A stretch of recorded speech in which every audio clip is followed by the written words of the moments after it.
Chapter 9. Uncle and Nephew. If you have ever cut yourself on glass, you know how awful such wounds are. They take a very long time to heal. Marie had to stay in bed for many, many days because she was too weak to get up. Finally, though, she was well enough to play with her lovely Christmas gifts again. The glass panel of the toy cabinet had been repaired, and there were new toys and dolls and houses. But Marie was happiest to see her beloved Nutcracker standing on the second shelf. He smiled broadly at her with his shiny, mended teeth. As she gazed at her Nutcracker, Marie remembered the story Godfather Drosselmeyer had told her. It was all about Nutcracker and Madame Mouserings. Marie knew now that Nutcracker was Godfather Drosselmeyer's nephew.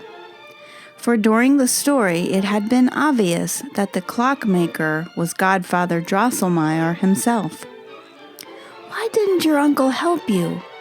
Marie asked Nutcracker, for the battle Marie had witnessed on Christmas Eve was most certainly over Nutcracker's rightful crown and kingdom.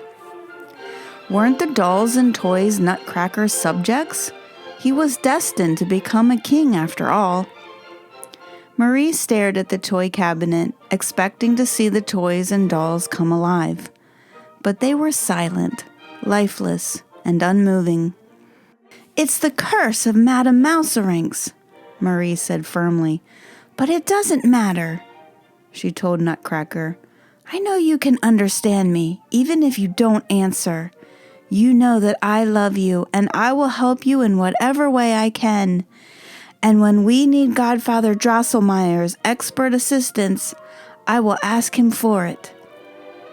Nutcracker still did not move, but Marie thought she heard a sigh escape from his lips. Then a bell-like whisper came through the glass panes. "Marie, sweet Marie, angel of mine, if thou saveth me, I will be thine." Marie felt a shiver run up her spine, but she was very pleased. Before long, it was evening. Marie's family came in with Godfather Drosselmeyer, and soon they were all having tea around a cozy table. Marie pulled a chair up to Godfather Drosselmeyer's feet and looked up at him, her blue eyes wide. "Godfather, I know that Nutcracker is your nephew from Nuremberg. He is a king and a prince, just as the court astronomer said he would be. But he is at war with the horrible Mouse King. Why don't you help him?" Then Marie told everyone at the table the story of the battle she had witnessed. "It's not true!" Fritz cried. "My soldiers are not such cowards. I wouldn't waste my time commanding them if they were." Dr. Stahlbaum shook his head. "Where do you get such crazy ideas, child?" "From her lively imagination," replied her mother, "or perhaps she dreamed it when she was ill in bed." Only Godfather Drosselmeyer was silent. Then he lifted Marie onto his lap. "You are a very lucky girl," he said softly, "luckier than the rest of us here. You have the chance to be a princess, like Perlipat, and reign over a beautiful land. But you shall suffer if you befriend the ugly Nutcracker, for the King of Mice will always be waiting for him. There is nothing I can do to help Nutcracker. Only you can save him. So be faithful and true." Marie did not understand what her godfather meant, and neither did the others. In fact, the confusing speech made her father reach for Godfather Drosselmeyer's pulse. "You seem to be congested in the head," he said. Chapter 10. Victory. Not long after that, Marie was awakened in the dead of night. A strange noise was coming from the corner of her room, a sort of skittering. Moments later, a horrible squeak filled the air. "Oh my!" Marie cried. "Here come those terrible mice again." Indeed, the king of mice was squeezing himself up through a hole in the wall. Marie was so horrified that she could not speak. The Mouse King scurried around the room, then leaped onto the table beside her bed. He cried, "Give me your candy! Marzipan, gingerbread, sugar balls too! And if you don't, Nutcracker I'll chew!" The king of mice gnashed his pointy teeth together, then disappeared through the wall. Marie shivered in fear. The next morning she was still pale as a ghost. She longed to tell her mother and sister what had happened, but she knew no one would believe her. Still, she laid out all of her sweets at the bottom of the toy cabinet before she went to sleep that night. The next morning, Mrs. Stahlbaum saw the mess in the parlor. "I have no idea how mice are getting into the parlor," she said. "They've eaten up all your candy, Marie." Indeed, the Mouse King had gobbled up all of Marie's sweets, except the marzipan. He apparently didn't like marzipan, for he only chewed the edges and scattered the rest across the floor. Marie was only a little bit sad about giving up her candy. She took heart in the fact that Nutcracker was safe and sound, but she was truly terrified when she heard another horrible squeak next to her ear that very night. "Give me your sugar dolls," the Mouse King piped. "Oh yes, you must, or else I will chew Nutcracker to dust." Again, Marie longed to confide everything to her mother and sister, or at the very least to her brother Fritz. She had a lovely collection of sugar dolls, and she was very fond of them. There was the little shepherd and his flock of sheep, the handsome men and women in fancy clothes, 3 dancers, and the farmer, his wife, and their precious little baby. "Oh," she cried as she looked over her sugar dolls. "I will give them all up to help you," she told Nutcracker, "but it is very difficult." Nutcracker only stared at her, but his eyes were full of sadness. So that night Marie set all of her sugar figures in front of the cabinet. It was much the same the next morning. "This is awful," Marie's mother said. "Poor Marie's sugar figures are all chewed and eaten." Marie's eyes were bright with tears, but again she took heart in the fact that Nutcracker was safe, and she was soon smiling once more. "We need a cat to take care of that mouse," Fritz announced. "The baker downstairs has a big gray one who is very clever. I wish I could walk on the edge of the roof like he can." Louise scowled. "Please, no cats in the house," she said, for she disliked cats immensely. "Perhaps we could set a trap for him," Dr. Stahlbaum said. "Do we have a mouse trap?" "Godfather Drosselmeyer will make us one," Fritz cried. "After all, he invented them himself." Everyone had a good laugh at that, and sure enough, Godfather Drosselmeyer sent over an excellent mousetrap that very afternoon. But oh, how awful it was for Marie that night. Something cold as ice crept up her arm. Something rough and foul lay on her cheek. And then the Mouse King was sitting right on her shoulder. Blood-red foam oozed out of all 7 of his mouths. Grinding and gnashing his teeth, he said, "Hiss, hiss, I know of the trap. I won't venture there. Mouse beware. And now for your dresses, your laces, your books. Give them to me, or take one last look. For Nutcracker will perish, die by my teeth. I'll chew him to pieces and leave you in grief." Marie nearly burst into tears right then and there, but managed to contain herself. And as soon as it was light, she hurried to the toy cabinet. "Oh, my good and kind Mr. Drosselmeyer," she sobbed to Nutcracker. "I am such an unfortunate girl, for even if I give up my books and dresses, the King of Mice will be back to ask for more, and when I have nothing left, he'll most certainly want to eat me." As she spoke these words, Marie noticed a spot of blood on Nutcracker's cheek. It was from the terrible Christmas Eve battle. Marie hadn't held Nutcracker in some time, ever since he found out that he was actually Godfather Drosselmeyer's nephew. But now she carefully took Nutcracker out of the cabinet and began to rub off the blood with her handkerchief. As she did so, Nutcracker began to grow warm in her hand. Then he moved and spoke. "Oh, my dear, sweet Marie," he said, "I am indebted to you for all you have done. But don't sacrifice any more of your toys or your dresses. Instead, get me a sword of my own. Then I will manage the rest." Nutcracker broke off, becoming lifeless once again. Marie, however, was filled with joy. Now she knew how to save Nutcracker. But where would she find a sword? There was only one person to ask, her brother Fritz. So that night, after her parents had gone out, she sat with him in front of the toy cabinet and told him everything. Fritz was most concerned about his soldiers and their performance at the end of the battle.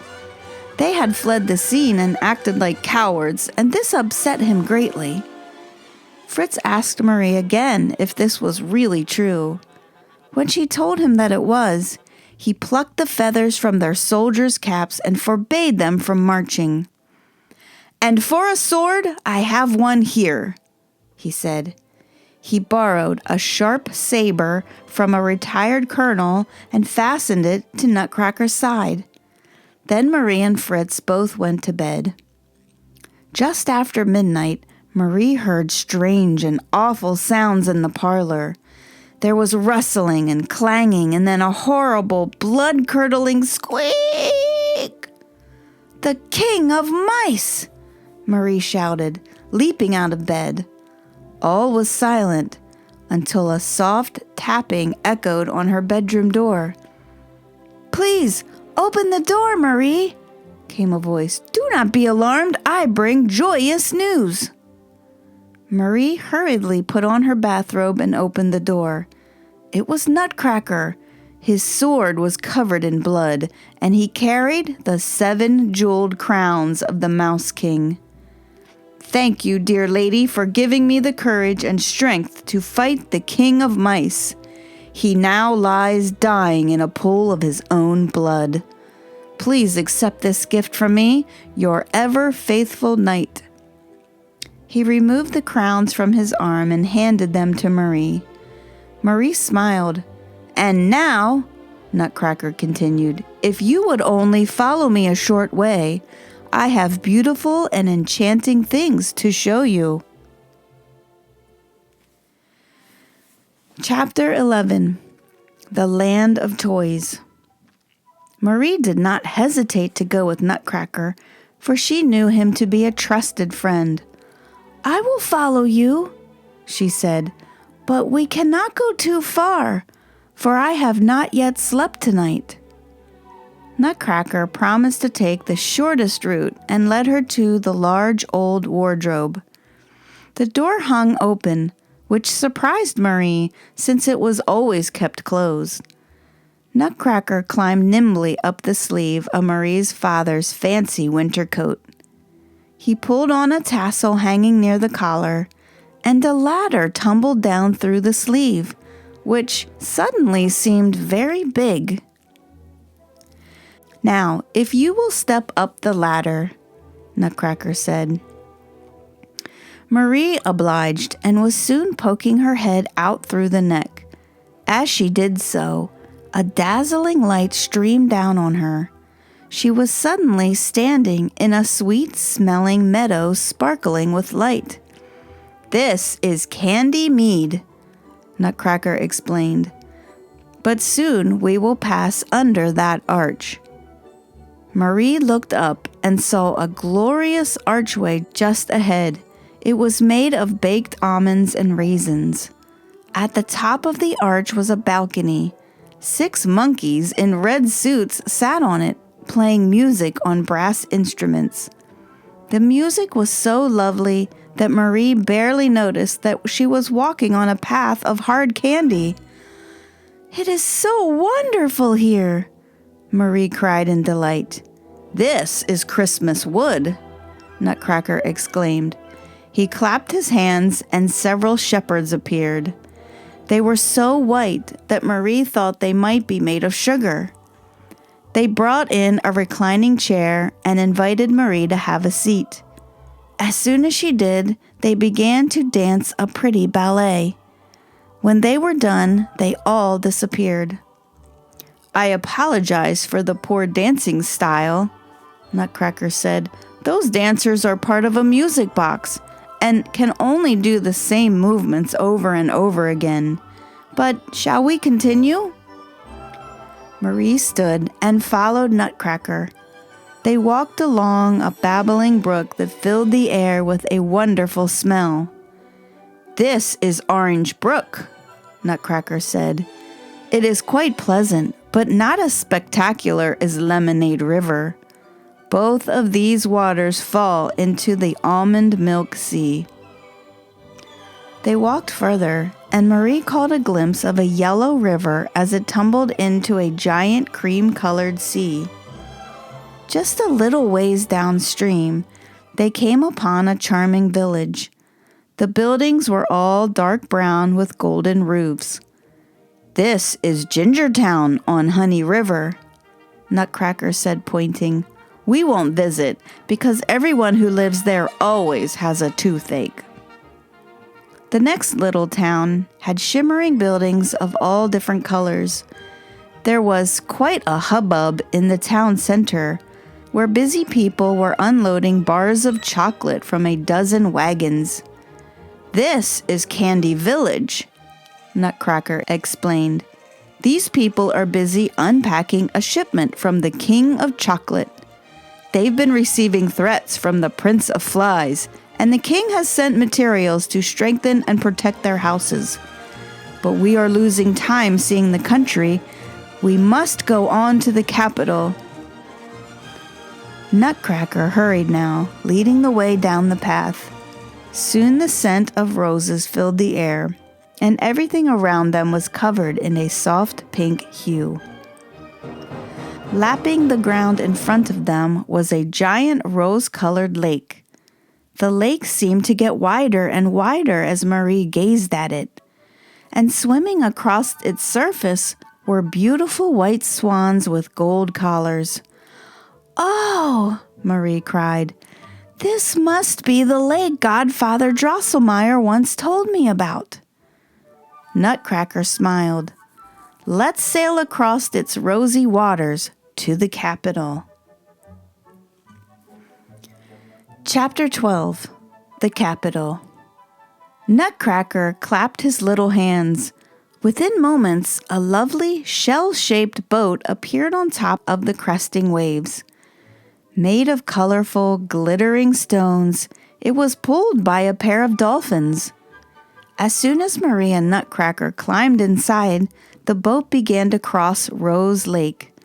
Filled with wonder, Marie watched the waves, each of which seemed to hold the face of a smiling girl. "Look!" she cried, clapping her hands together. "It's Princess Perlipat, smiling at me so sweetly." Nutcracker sighed sadly and shook his head. "That is not Princess Perlipat, dear Marie, but your own self smiling up at you." Marie was ashamed of her foolishness and closed her eyes tightly. When she opened them again, she was standing in a beautiful, glittering grove. The trees were all sorts of strange colors, and the fruit smelled like perfume. "Here we are in Marmalade Grove," Nutcracker said, "and just ahead lies the capital." Marie looked up and gasped, for the capital was the most beautiful city she had ever seen. The walls and towers of the buildings were all different colors. Instead of roofs, sparkling spires and crowns topped the structures. As they passed the macaroon and sugar fruit gate, a little man in a brocade suit embraced Nutcracker tightly. "Welcome, dear prince," he cried. "Welcome to Confection City." Marie was surprised to see such a well-dressed man call Nutcracker a prince, but she quickly forgot it as she took in the excitement around her. There was so much singing, dancing, and celebrating going on that she had to ask Nutcracker what it all meant. "Oh, sweet Marie," Nutcracker replied, "Confection City is a bustling metropolis. It is like this all the time. Let's just go a little further." Soon they came to the main marketplace. Marie gasped at the sight. The houses were constructed of delicately carved sugar, and in the center was a giant cake. Fountains surrounding the cake, spewing lemonade and orangeade into the air. And the canals running alongside the paths were full of delicious creams. But more wonderful than all of this were the people in the marketplace. They danced and sang, laughed and played. There were people of all shapes and sizes and colors. Indeed, they seemed to come from all over the world. One corner of the marketplace seemed noisier than the others. An important Mongolian was being carried along in a special carrier, escorted by several hundred followers. Not far away, 500 members of the Fishermen's Association were attending their annual festival. And as if that were not enough, the Sultan of Turkey chose that moment to ride across the square with 3,000 soldiers. It was a large marketplace, but not large enough for all of this to occur at the same moment. Things got crowded and confused, and soon there was pushing, shoving, and cries of pain.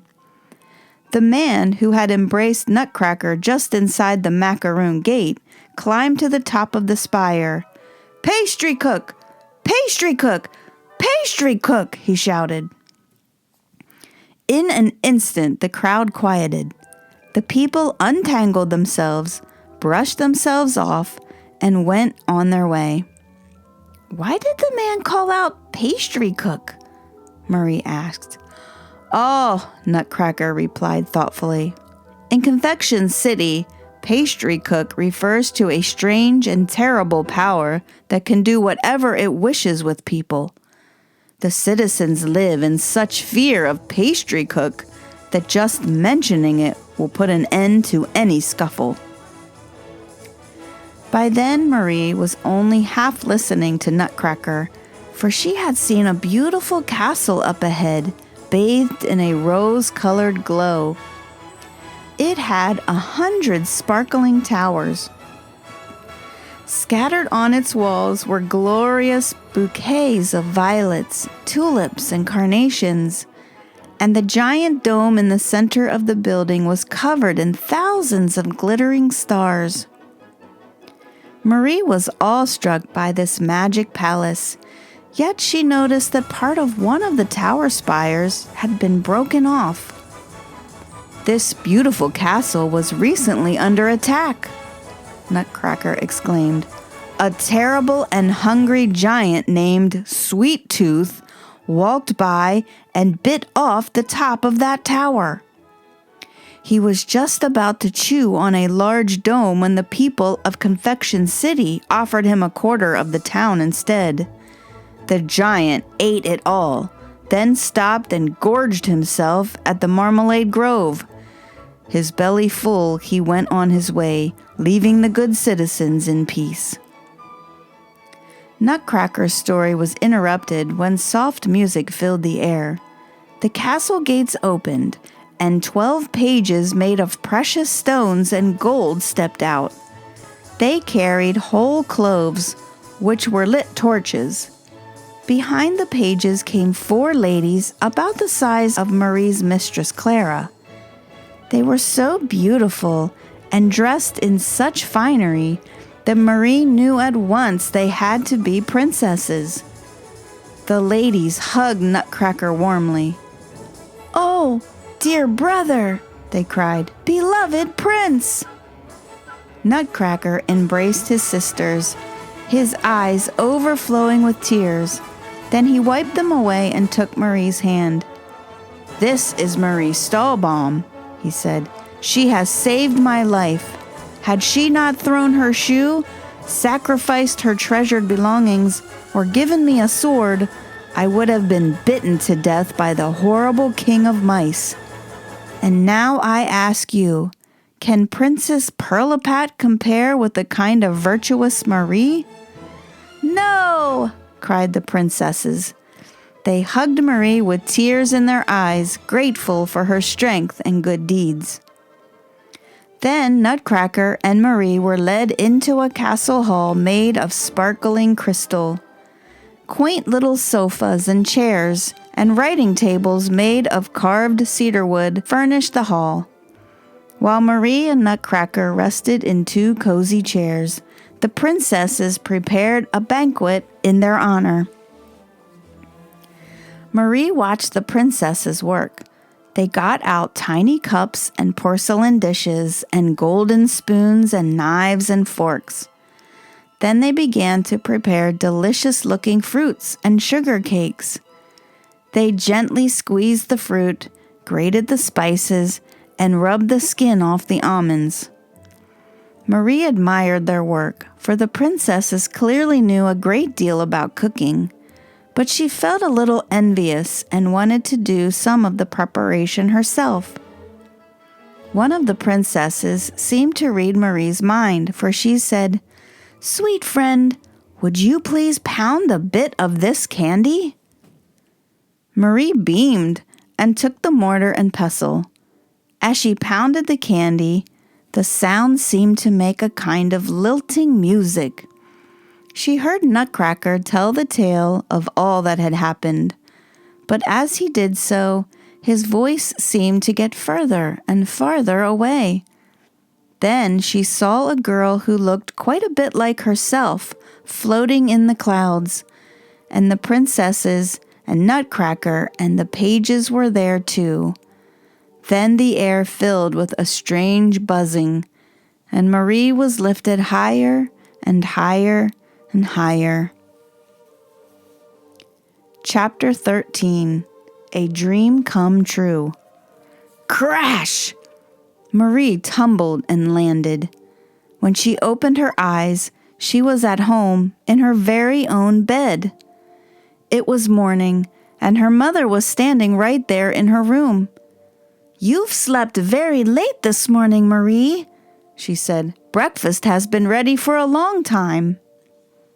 Marie, of course, knew exactly what must have happened.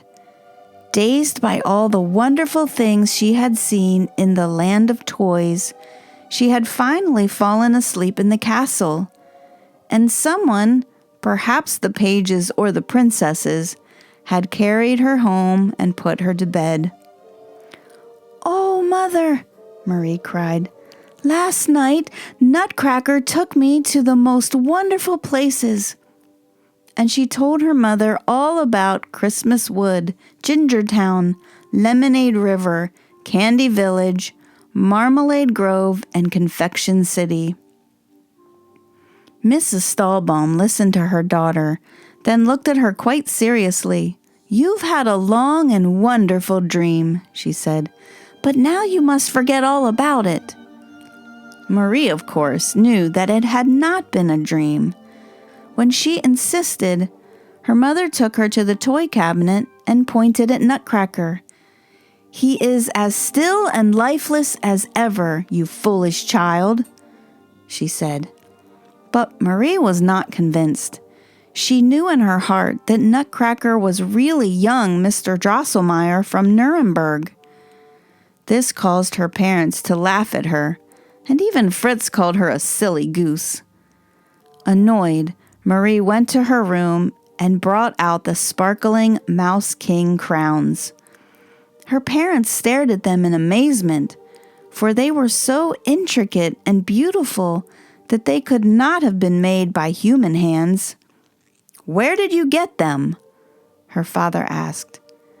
Marie told her family over and over that her tale was true, and still they did not believe her. Finally, Marie was reduced to tears. "I can only tell you the truth," she sobbed. Just then the door opened, and Godfather Drosselmeyer appeared. "But why is my little Marie crying?" he asked. Dr. Stahlbaum told him what had happened, and Godfather Drosselmeyer waved his hand in the air. "Mishmash and nonsense," he said. "These are the crowns I used to wear on my watch chains. I gave them to Marie on her 2nd birthday. Do you mean to tell me you don't remember?" None of the Stahlbaums, who all had very good memories, remembered anything of the sort. Marie stood before her godfather and gazed into his eyes. Tell them that Nutcracker is your nephew. Tell them that he gave me the crowns," she begged. Godfather Drosselmeyer looked down at Marie with a blank stare. "Mishmash and nonsense," he declared. Then Dr. Stahlbaum took Marie firmly by the shoulders and demanded that she forget all about the Nutcracker. "If I hear another word about his being your godfather's nephew, I'm going to throw him and the rest of your toys out the window," he scolded. From then on, Marie was silent, but of course she remembered everything, and she thought about Nutcracker and his enchanted kingdom all the time. Her family complained that she had become a daydreamer, but what was Marie to do? Not long after that, Godfather Drosselmeyer came to repair one of the clocks in the Stahlbaum house. Maria sat in the parlor, daydreaming and gazing at Nutcracker. Then all of a sudden she spoke aloud. "Dear Mr. Drosselmeyer," she said, "if you were really alive, I would never despise you because you had turned ugly for me, not like Princess Perlipat." "Mishmash and nonsense," Godfather Drosselmeyer cried. But as the words came out of his mouth, there was a huge bang and a jolt. Right then and there, Marie fainted and fell out of her chair. When she came back to her senses, her mother was standing over her. "What is a big girl like you doing falling out of a chair?" she asked. "We have a guest, Godfather Drosselmeyer's nephew from Nuremberg. Let's show him our best behavior." Marie looked up and saw Godfather Drosselmeyer, who was smiling broadly. Standing next to him was a handsome young man. He wore a red jacket trimmed with gold and white stockings and shoes. A large pigtail hung down his back, and the sword he carried was covered in jewels. The young man was ever so polite, and he brought Marie several sugar dolls and sweets, just like the ones that had been eaten by the Mouse King. At the dinner table, the young man cracked nuts for the whole family, pulling on his pigtail each time a nut was put into his mouth. Marie noticed that even the shells of the hardest nuts cracked with ease. Marie was quite shy around the handsome young man, and when he asked her to go with him to the toy cabinet in the parlor, her face grew red. But her parents and Godfather Drosselmeyer had no objections. "Play nicely," Godfather Drosselmeyer said with a wave of his hand. No sooner did they reach the toy cabinet than the young Drosselmeyer bent down on one knee. "Oh, my beloved Marie," he began, "here I am, the man whose life you saved in this exact spot. You were kind enough to tell me that you would never despise me for turning ugly to free you from a spell. When you said those words, I ceased to be a wooden nutcracker, Instead, I am my regular, not too ugly self. And now I ask you to become my queen and reign with me in Marzipan Castle, for I am king there now." Marie could hardly believe her ears. She helped Nutcracker to his feet. "Mr. Drosselmeyer," she replied, "you are a kind and good gentleman, and you reign over a land of charming and wonderful people. I would be thrilled to be your queen." At that moment, they became formally engaged, and a year and a day later, Nutcracker picked Marie up in a golden carriage pulled by silver horses. Thousands of beautiful pearl and diamond dolls danced at their wedding, which was a glorious celebration.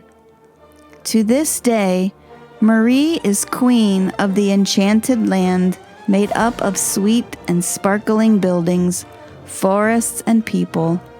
Her world is the most beautiful of all, and anyone who believes can see it.